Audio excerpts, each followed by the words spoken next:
Assalamualaikum warahmatullahi wabarakatuh. Perkenalkan, nama saya Iva Mariana Latamu dengan NIM 2214-22067. Jurusan Ilmu Hukum Kemasyarakatan dengan program studi Pendidikan Pancasila dan Kewarganegaraan.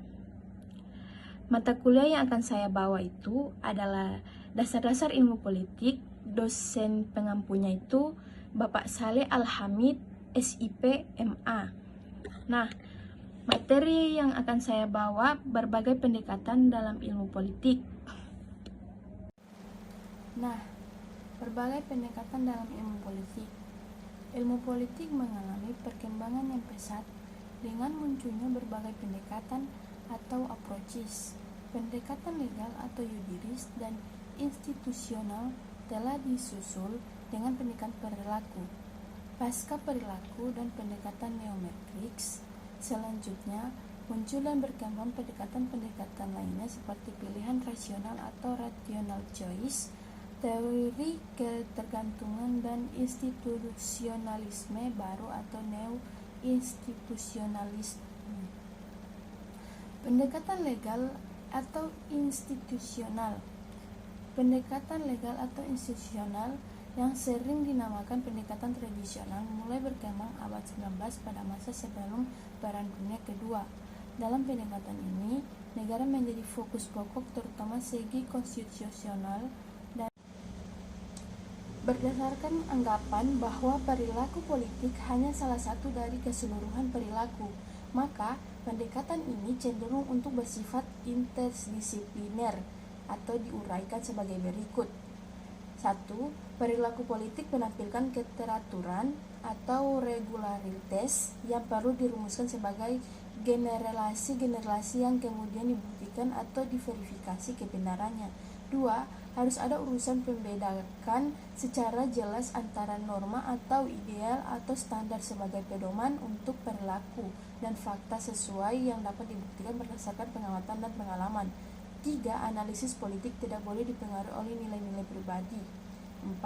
Penelitian harus sistematis dan menuju pembentukan teori atau teori building. Kritik terhadap pendekatan perilaku.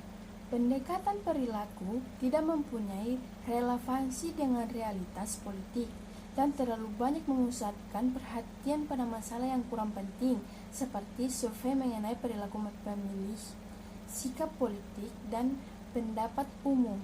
Lagi pula, pendekatan ini tidak peduli atau buta terhadap masalah-masalah sosial yang gawat seperti konflik dan pertentangan pada saat itu yang menguncangkan masyarakat. Pendekatan neometrics.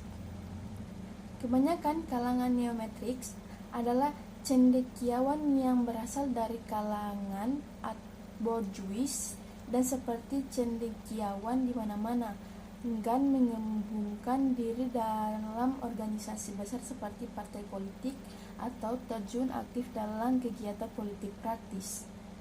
Teori ketergantungan atau dependence theory. Kalangan lain yang juga berada dalam rangka teori-teori kita yang kemudian dikenal sebagai teori ketergantungan adalah kelompok yang mengkhususkan penelitiannya pada hubungan antara negara dunia pertama dan dunia ketiga.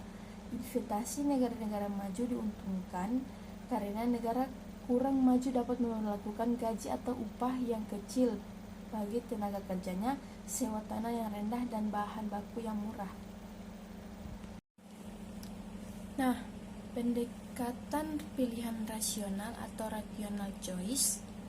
Pendekatan ini muncul dan berkembang belakangan sesudah pertentangan antara pendekatan-pendekatan yang dibicarakan di atas mencapai semacam konsensus yang menunjukkan adanya pluralitas dalam bermacam-macam pandangan. Pendekatan institusionalisme baru. Mengapa disebut institusionalisme baru? Oleh karena ia merupakan penyimpangan dari institusionalisme lama seperti telah diuraikan di atas. Institusionalisme lama mengupas lembaga-lembaga kenegaraan atau aparatur negara seperti apa adanya secara statis